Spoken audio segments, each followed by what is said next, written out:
season. So he's at the end of week 2 in his preparation plan. So in a normal actual preseason, you need 6 weeks. So after week 2, he will still build his fitness, but that is normal. He had one training session with us yesterday, and he will a full, not a full training session, partial training session. He did the medical. All the medical was cleared. A partial training session, didn't complete the whole one yesterday. We had to assess him in terms of how he is his fitness level and how he adapts to our playing style. In the first session, a part of the session was with the team and a part with the medical team. Today he will train with us again. I'm not really sure his availability for the match, whether we will get the work permit in time, but that decision we'll make after the last training session.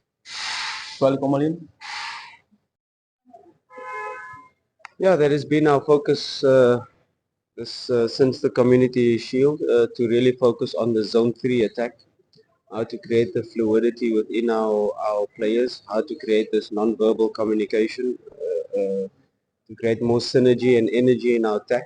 There was a huge improvement in terms of our shots, 20 shots in the last game, real dominance in the last match against a tough team, Coastal Union, but there's always room for improvement.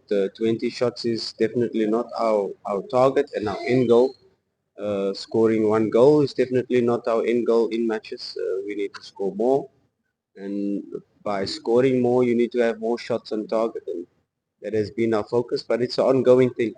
If you have 8, 9 players in your starting lineup new, it's normal that they don't yet understand each other, and that comes with matches, that comes with more training, that they get to understand each other, and especially the front players. If you have the front 4 players completely new from different countries, first time playing together, it's normal that it's not fluid, it's normal that there's no understanding between each other, but that is what we are continuously working on. Everybody buying into how we want to play. We try to use each and every player's strengths to be able to then create more fluidity in our attack, and that will be the ongoing process. It needs more matches, needs more time, but hopefully this weekend we can score more goals than we have been. Coach, let's come how we play, the system of Simba, how it's playing. The build-up is so fine. When it comes to the final side, your team has been creating a lot of chances, but failure to convert those chances into goals. How do you deal with this?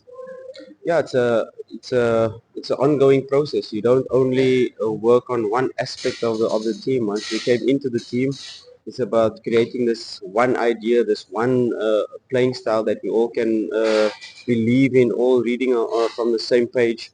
And you start first of all by creating that solid base. You don't build a house really by just putting up the walls. You have to build a foundation, and everybody understanding what we do without the ball, how we be compact without the ball, how we put pressure on opponents, how we set pressing traps to be able to regain the ball, because defending is not only not allowing the opponent to score, but defending can be how do we regain the ball in certain area to be able to score. So your defending part is also part of your attacking part. Your transition to attack is also part of how where you set the pressing trap. So that's the process that we have built. Then it's a moment to train our transitions, what we want to do when we regain the ball. Do we then want to go into possession phase, or is it a moment that we can immediately attack?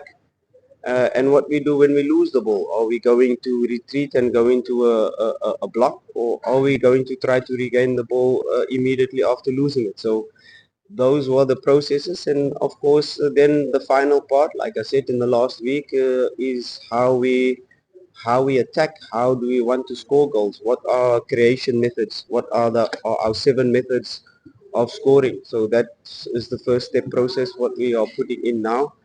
And yeah, it's not a sign one player and put on the light switch and you find light. No, it's an ongoing process. And of course, we've got players that have been in the starting lineup. Suddenly another player comes.